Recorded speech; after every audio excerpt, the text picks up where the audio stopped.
Good morning. It's Tuesday, the 8th of September, 2020. Welcome back to the best On Ground Weekday Kickoff, where we talk you through 5 of the biggest stories making waves in the world of sport this morning. As always, I'm joined by one of the nation's top sports journalists. Today I've got Courtney Walsh, tennis and football expert from the Australian newspaper on the line. How are you, Courtney? Yeah, very good, Pete. I'm actually up on the Gold Coast in the AFL quarantine hub at the moment. So we're a week in. Another week to go here, but it's been an interesting experience so far. Well, mate, thank you very much for giving up your time this morning. I guess being in a hub environment, you'd be watching a lot of US Open tennis. So there is a bit of a silver lining there for you being such a tennis aficionado. And in fact, that's where we're going to start this morning. And there's some massive stories happening in the US Open. We're going to start with a yarn from yourself in the Australian this morning, which is looking at the Generation Next players who are jockeying for that US Open title after Novak Djokovic's sorry exit yesterday. Mate, talk me through, initially, what's the latest wash-up to Novak's disqualification, and who are the main hopes in the men's singles now that he's no longer in contention? It was interesting to see the fallout from that default. And I suppose some people are saying, is it too harsh, is it not? The rule is clear. It was aggravated circumstances. It's an automatic default. I suppose 2 years ago, there was a big controversy in New York when Serena Williams was defaulted in the final. There potentially could have been some leeway granted there, but I thought that was absolutely spot on as well. But this one, clear cut. So Novak goes, I think he'll learn a lesson in terms of never whacking balls into the back fence. It's one of those ones that if you're a coaching a kid, you should tell them that straight away, that if you're any good, don't do it. Cut that habit out, because there's always a chance of happening. It's happened before. We've seen Shapovalov do it, who's still in the US Open and certainly a live contender. Tim Henman famously did it at Wimbledon. Just a bad look and a bad habit. Break it straight away. But what it does do is open up tennis's generation next, as it's been billed by the ATP in recent years. The chance is finally there for one of them to break through. First time since 2016, we'll have a new Grand Slam champion, not named Federer, Nadal, Djokovic. And really, I think it's wide open to see who that person will be. I think there's a lot of legitimate contenders. Talk us through some of those contenders. We saw Alex de Minaur, of course, the 21st seed from Australia. He's through to the quarterfinals, a really convincing straight sets victory for him over Pospisil overnight. And, you mentioned Shapovalov. We know Medvedev's there. We know Zverev is there. Who do you think that the main chances are to break through for that maiden title? Look, you'd probably favour Medvedev, given he made last year's final. He certainly seems in good touch, but I don't think he's that far above them that he's untouchable. Certainly Dominic Thiem, who's going up against a young Canadian, Felix Auger-Aliassime. I think I've just mispronounced his name. I'll get that right next time for sure. Felix is a very, very, very talented player. The court's playing really slick, so Felix is certainly capable of taking it to team. And the winner of that plays Alex. Now, I've been in New York, several of the last few, many of the last few US Opens for the tournament. I'm normally there at the moment, barring travel restrictions. The courts and the climate suit Alex. They play really quick, and it's very warm and sweaty, so he's certainly a chance. And I would give him a good chance of beating both of those players. He'll make Felix play a lot of balls. And Team, I think the hard courts here don't suit him as well as what they do in Melbourne. So I think he's certainly a chance there as well. I suppose Shapovalov was very, very impressive in his last 2 matches as well. So, look, to try and pinpoint a winner is hard, but we know that there's no man aged over 30 left in the tournament, and that's very much been the case in recent years. It's very much become a tour for old men. So to see a winner in the 20s, the first one born in the 1990s, first champion born in the 1990s, will be a good result. Just going back to Novak Djokovic quickly there, the fallout from that, there hasn't been a great deal of sympathy. This is a man who through a number of different actions over recent months has upset not just the tennis fraternity, but also the sporting world. Of course, he staged the Adria Tour in the Balkans. There's the comments he and his family have made around coronavirus and vaccinations. There's the move to set up a new players' association, even his accommodation in New York. In comparison to the other players competing in the tournament, everyone's been pretty quick to jump on this, I guess, and not only applaud the decision from a rulemaking perspective, but perhaps looking at it in the context of Novak's attitude and perhaps being a bit of comeuppance. Is that fair and reasonable? I suppose the bubble in New York's designed to prevent coronavirus from spreading. We know there was a scare last week. Clearly, it couldn't stop the karma bus from entering, is what some critics would say. Look, I think the criticism of him, absolutely, you can understand it. I mean, the anti-vaccination comments, what happened in the Adria tour, even though it was well-intentioned, I think was disturbing and clearly a sign of some arrogance there. In terms of the players' union, I don't necessarily have an issue with that because I think it's for the greater good of the players. Certainly, the AFL players will push in for a greater percentage of revenue. I'm sure cricketers do the same thing. So Djokovic is trying to push for a greater percentage of revenue from Grand Slam tournaments. Now, whether this is the right way to go about it is arguable. Split from other players, split from the tours is not necessarily the right thing. But some will say he had it coming to him. I think it's unfortunate to see a Grand Slam champion of the world, number one, exit in these circumstances. But I also think it was very poor for him not to appear afterwards and face the music, as other players like Shapovalov and Henman, as we've discussed before, did so immediately afterwards. Instead, rely on a statement, perhaps penned by a PR agent. I don't think that's a great look, as heartfelt as it seemed. Moving to the women's draw now, and we've seen six-time champion Serena Williams get through another tough match, a three-set test against the Greek 15th seed Maria Sakkari, but she's through to the US Open quarterfinals, the 38-year-old, as she looks to win a 24th Grand Slam singles title and equal Margaret Court's record. We know Naomi Osaka also through really comfortably in the other half of the draw. Are the stars aligning for a repeat of the 2018 US Open final between Osaka and Serena Williams, or which other players are in contention in the women's side of the draw? I've been really impressed by both of them, actually, Pete. I did have some concerns about Serena leading in because, look, twofold. We know when she's made finals in the last couple of years in New York and in Wimbledon. She made both finals in 2018 and in 2019. It was comprehensively beaten in those finals. By the time she got there, her best tennis was behind her, and she played with players who were playing extremely well and was just not competitive in those finals. So I had concerns on that level. More recently, through 2020 that's been played so far, aside from the shutdown, obviously, she was unable to close out matches. She was in tight positions and not able to finish off matches. She's done that twice this week, and against Sakkari, I think was a very strong step forward because Sakkari is a very, very talented player, as we know. So I think that's a positive sign for Serena. The risk will be that she's expending a lot of energy by going to three sets, as she has a couple of times this year, and being tested. So if she does get through, I do wonder if we'll see a similar scenario to what's happened in the last four finals. Naomi was my tip going into the Open. Even though she had that slight hamstring issue last week, I thought she was certainly the woman to beat. Nothing that I've seen so far has changed that. I think the court suitor, I think she's clearly dialed in. She's focused on, I suppose, trying to raise awareness in terms of Black Lives Matter, and she's really strong on that. She's been certainly very, very solid in terms of showing her political convictions, but that hasn't detracted from the way she's playing. And I think, provided she can hold it together, I think she's certainly the player to beat.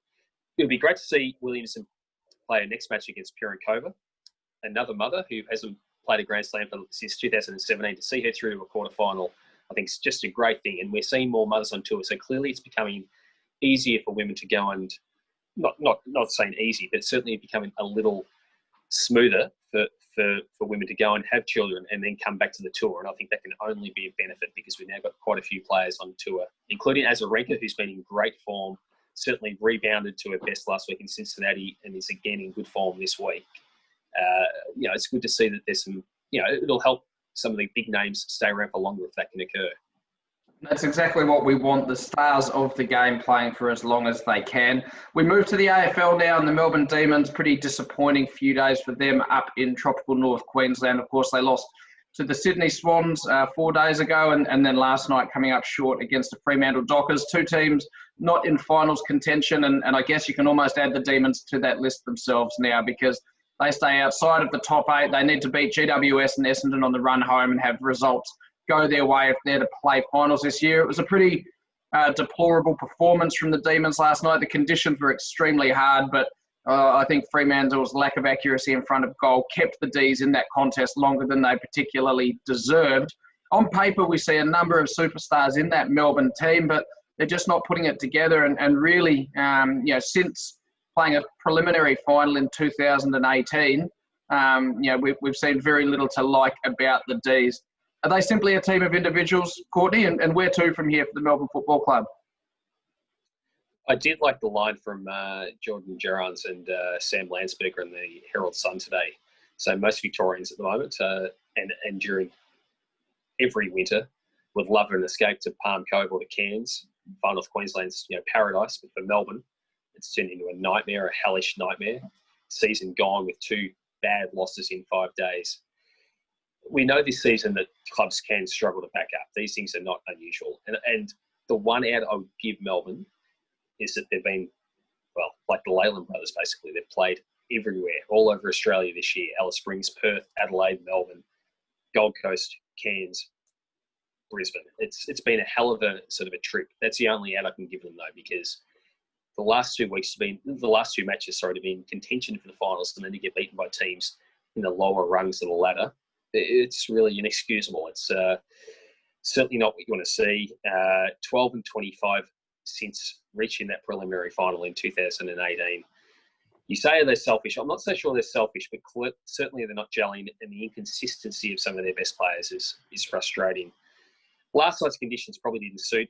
It's alarming when you see they've got Gorn in the team and Prius in the team, and then there's torrential rain in the first quarter and it's slippery. That's very hard to see how that works. But we know they had to switch several players in and out to try and keep them fresh enough, but probably going with a couple of big men like that was not necessarily ideal given the conditions. But they were well beaten. Don't deserve to play finals. They don't deserve to play finals. We've seen breakthrough year from Christian Petrarca. He's genuine Brownlow medal top 5 contender. Max Gawn, we know, is a premier ruckman, and although it wasn't his best game last night, he is an outstanding footballer in the competition. We look at a Stephen May, who's having a wonderful year, and a Clayton Oliver, who's a 2-time All-Australian and clearly has a lot of ability. But around the park, there's just not enough contributors. The game plan doesn't seem malleable. There's got to be question marks over Simon Goodwin, and even something as simple as the conditions last night. To quote Brock McLean from the tanking investigation, blind Freddie could have seen that the conditions were not suited to playing 2 ruckmen and playing big Braden Pruce last night, yet there was no late change. There was no switch when the conditions suggested that wasn't viable moving forward. Massive, massive concerns for that football club, and it'll be so Melbourne for them to turn around and win the next 2 and sneak into the 8, but I think even if they were to do that, as unlikely as that may be, it's only putting a Band-Aid over a bigger problem at that footy club. Move to the NRL now, and a story from your colleague Brent Reid in The Australian. And the NRL has told the Players Union, the Rugby League Players Association, that the COVID crisis is set to wipe $400 million off the game's bottom line as it attempts to find some common ground on the salary cap for next season and avoid another bitter pay dispute. Current broadcasting cycle runs through at the end of 2022 in that competition. We're looking at the absence of gate receipts, sponsorship cuts, and now that the NRL and the Players Association haggling over whether the salary cap should be reduced by 5 or even 10% and whether those squad numbers should be sliced as well. It's not an ideal situation. It's very similar in the AFL as well. We don't have clarity over what that's going to look like in 2021. I appreciate that there's still a lot to play out in the COVID space, but surely we need to get some conclusions, if for no other reason than to give these athletes some clarity about their futures heading into 2021 onwards, Courtney. Look, it's been a nightmare for clubs trying to plan who to keep, how to pay them, what the future looks like from an AFL perspective. We had Alistair Clarkson, the Hawthorn coach, pleading for some clarity as to what would happen in 2021 and beyond. Look, the scenarios of both sports are very similar. The AFL, it's $400 million this year, $200 million next year off the bottom line. The CBA will be hotly contested this week. We've had Paul Marsh has been in the hub, the AFLPA chief executive, and Gillon McLaughlin's obviously here, and other AFL figures, and there's club figures as well. So there's lots of discussions going on in sort of behind closed doors here. And I'm sure in the NRL the same thing is happening. The crowd situation is certainly problematic. I think probably more so in Victoria at the moment than perhaps New South Wales. There's no certainty for AFL fans that they'll have big crowds back. We know, they're working on plans, say, for Boxing Day tests, but who knows? I know club presidents are really, really concerned about what happens next year. So if that amount of revenue gets stripped from the game, there's no way players can be paid as much. And the other thing is, for broadcast deals, if advertisers are not getting people through the doors of stores, well, then advertising, the television broadcasters are not going to get that same amount of income that they're getting from advertising. So it's a really concerning time for the game. I think it's clear that parlays will have to take a cut of some sort. I think list sizes will be reduced, although perhaps not as drastically as what we thought. It's a nightmare. The whole thing's it really is a nightmare. Yeah, it is, and that lack of clarity, really concerning for all involved. And I was listening to Tracy Holmes on The Ticket with Football Federation Australia CEO James Johnson this week, who said, could we do another season like we've just had in the A-League? Yeah, we could do one, but that would be about it. So obviously that sport doesn't have quite the financial backing of say, the NRL or AFL, but clearly, they've got to look at ways to reduce the bottom line. You'd also like to think that, club operations are going to be pretty drastically cut back, as well as we've seen, from the NRL and AFL governing bodies themselves.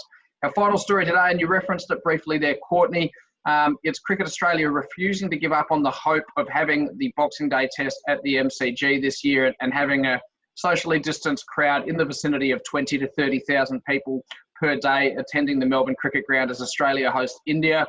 We know Victoria has been the hardest hit state when it comes to the COVID pandemic, and we know that there's no live professional sport happening there at the moment, and certainly no fans. However, Cricket Australia is going to announce that schedule in coming days, with Melbourne named to host that test, and with Adelaide likely to be the backup option if that couldn't proceed, as part of a double header, having hosted the first test of the summer down there as well. It's understood the Victorian government is viewing the Spring Racing Carnival, the Boxing Day test and the Australian Open tennis as special events that it is desperate to salvage, in the hope that they could provide a much needed financial and morale boost for a sports-starved city. Is it the right decision to give Melbourne and Victoria as long as possible to try and host this Boxing Day test, Courtney? I am a parochial Victorian, but I would think, I would think there's no reason to strip them of it yet, because if you put it in Adelaide, the tickets will sell anyway. So you can wait until mid-November and the tickets will still sell. People would love that opportunity in South Australia and Tasmania to get to a game like that. The graph is encouraging today, and hopefully those numbers, the decline continues in terms of live cases in the state. Hopefully by November, people are allowed to be out and about and moving, and that the really harsh lockdown as well and truly worked. We see at the Gabba, for example, which will host the AFL Grand Final next month, the way they've cordoned off the stadium, basically you can go into one section of the ground. You're not allowed to move around to other sections, but you are allowed to stay in that section. You do so by registering your details and you're in it. And I can see absolutely that working at the MCG if the health outlook's far better in 2 months. It's a massive, massive ground. If you can square it off into 8 sections or to 6 sections and keep people restricted to those areas, well, then that goes a long way in terms of ticking off health and safety boxes from my mind. And I'm certain the AFL and cricket officials will be looking at what the AFL is doing, what they're doing in terms of the NRL crowds to cordon off fans with safety precautions. I talked to someone at Tennis Australia this week, and I know they're certainly very interested in what's going on in terms of bubbles and also the way it works for crowds. So I think those type of things can work. It's too early for mine to rule out having the MCG Boxing Day test. I think we've still got 3 months to go.